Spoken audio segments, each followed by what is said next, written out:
Nothing is cuter than a little dwarf baby.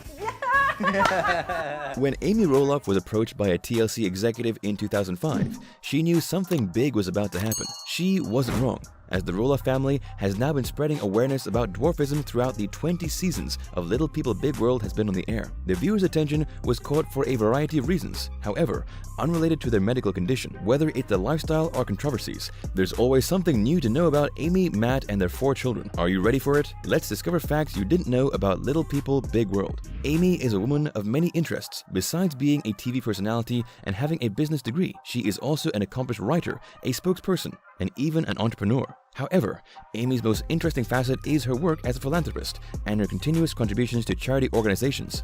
A simple reminder how to enter our brand new giveaway. We will be giving away either iPhone Max, iPad mini, or MacBook Pro. It's really your choice. All you have to do is watch the full video, leave a like, comment the keyword hidden in the video, subscribe, and turn on notifications to enter the giveaway.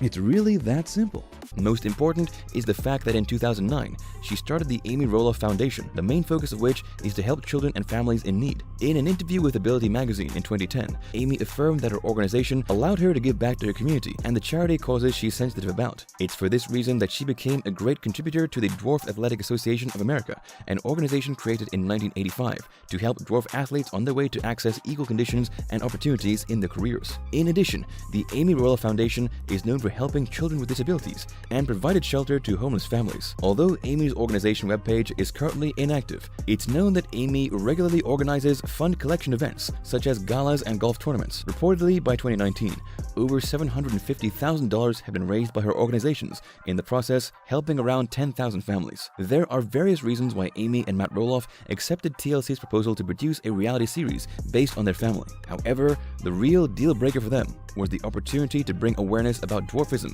and what living with said condition actually entails to the population in general. As Amy told Ability magazine in 2010, appearing in the show was partially beneficial for the family. While putting their personal lives in the spotlight exposed them to some negative criticism, she confirmed that the experience led them to positively grow as persons. More importantly is the positive effect the Roloff's portrayal in the series had for the Little People community, who found themselves either inspired by or relating to the family members' endeavors, including their struggles with health-related issues, and adapting themselves to a world made to fit people of average height. Besides the emotional effect the show had on people, it's also worth noting Little People Big World somewhat paved the way for other series to showcase people with dwarfism, who until then had been undeniably widely underrepresented in the media for a long time. Usually, reality television shows everyday situations, with an added bit of drama to maintain viewers' interest. While Little People Big World is no different from other series in the same category, it doesn't show extremely dramatic situations, and its cast don't have any intention of reaching celebrity status through it, unlike some other reality TV personalities. So, what's the problem with it? Regardless of the Roloff family's good intentions,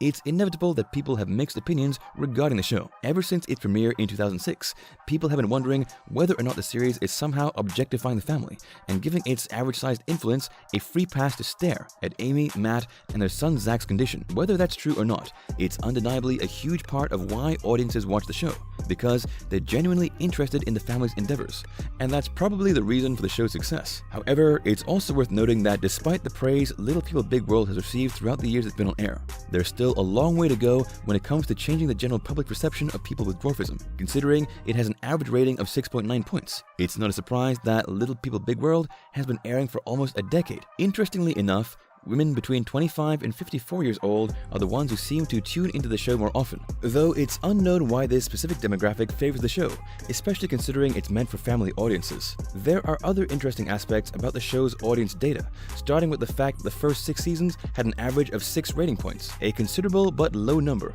which probably caused the series cancellation in 2010. However, after the success achieved by the spin-off miniseries Wedding Farm premiered in 2012, TLC decided to revive Little People Big World with the premiere of the 7th season in 2013. This was a good decision for both the series and the network, as it was the show's most watched season to date, having 9.4 rating points and over 2 million viewers on average. Although the following seasons didn't surpass said record, the series has successfully managed to keep its high rating for years and keeps on going strong. As any other family, the Roloffs have their fair share of controversies, Granted, theirs are not as scandalous as other reality TV personalities, but aren't non-existent either. What is really interesting about the Roloffs is the fact that their youngest son, Jacob, is considered the family's black sheep. However, this status doesn't have to do with his personal choices, but for his disagreement with the way Little People Big World works. While it became obvious that Jacob wasn't very happy about appearing in the show when he decided not to renew his contract in 2015, he has been open about revealing more details on his issues regarding the series. In a controversial Instagram post,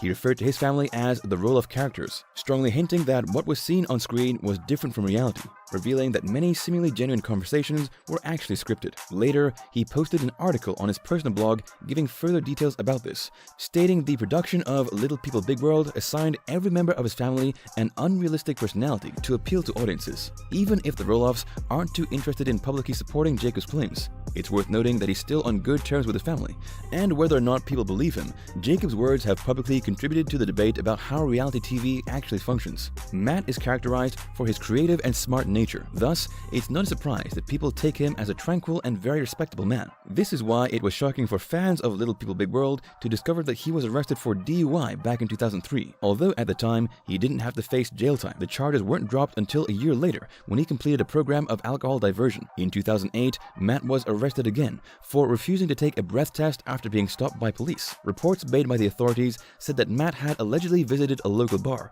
and was driving a Chevrolet van erratically prior to the arrest. Matt later negated the police affirmations, saying that he was struggling to drive at the time due to a set of pedals which didn't fit him well. Matt's affirmations were indeed true, and in August that year he was found not guilty of the charges against him, though he ultimately had to pay $742 for driving in the incorrect lane, in addition to having his driving license suspended for 3 years, as his previous DUI records from 2003 were taken into account. The Roloff's farm was sued. It's not a secret the Roloff farm in Portland has become quite a tourist attraction. However, the marvelous pumpkins which grow there aren't the only thing attracting people's attentions, as curious fans of Little People Big World go visit the place in hopes to catch a glimpse of the family. What most people don't know is that the farm faced legal issues in the past. The most famous of those occurred in 2011, when a woman named Linda Farrell filed a $1 million lawsuit against the place for negligence. Following her affirmations, Farrell suffered a fracture on her femur after she fell off a platform during a tour on the Roloff's farm. Farrell's medical bills were over $100,000, and she contended that the accident could have been prevented if the Roloffs had installed a guard and other security measures, though the family denied responsibility in the matter. Apparently, the case was dismissed in court, leading Farrell and the Roloffs to reach an agreement out of court, though details about said deal remain undisclosed to the general public. Back in 2016, Amy and Matt filed for divorce after almost 30 years of marriage, a move which was surprising for everyone. Despite the unfortunate course of her marriage, Amy searched for ways to be economically independent in her newfound single status. It's for this that she put all her options on the table and ultimately decided to start her own online bakery. To make her project a reality, Amy asked for help from her friend Carrie Ann Schubert, who is the owner of the long-running Beaverton Bakery, who agreed that Amy could use the bakery's kitchen to produce her items. However, things didn't turn out well. Shortly after the agreement, Beaverton started experiencing serious problems in early 2017.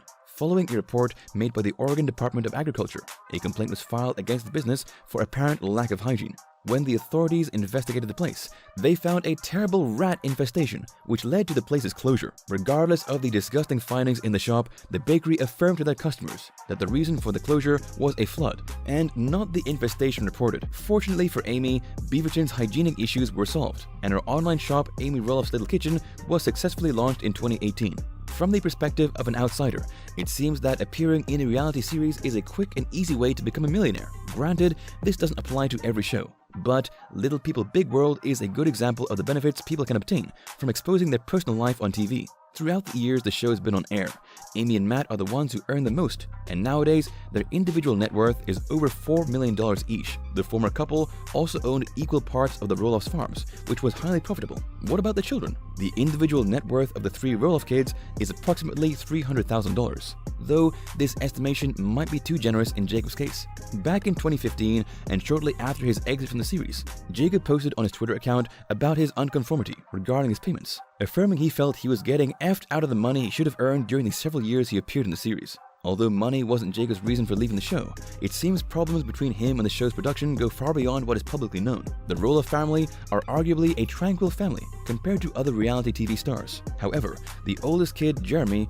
is the main reason their controversy record isn't blank. Jeremy's first scandal dates back to 2008, when the National Enquirer published an article which revealed several comments containing racial and homophobic slurs made by Roloff on the now disappeared website MySpace. Though the incident is almost forgotten, nowadays Jeremy's opinions still raise eyebrows. The only difference is that he's no longer alone when it comes to it. More recently, Jeremy and his wife Audrey started the blog Beating 50%, on which they share their personal thoughts and give marriage advice to young couples. The project soon became controversial though, as Audrey expressly stated that the blog was meant exclusively for heterosexual couples, affirming that she and Jeremy didn't want to be a resource for same-sex marriage, as it was something they didn't agree with. Though the blog's entry is now deleted, Audrey and Jeremy have been severely criticized on other occasions for their views regarding topics related to marriage and religion. Maybe it's for this reason that the couple decided to not renew their contract with TLC and stopped appearing in the show.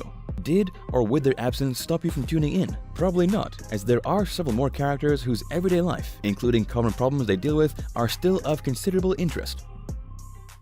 Thank you for spending some time with us. Make sure to like and subscribe so you never miss another video. We also handpick these videos which we recommend you watch next. You can talk to us on all social medias or ask a question in the comments below. Thank you for being with us, and we'll see you back tomorrow.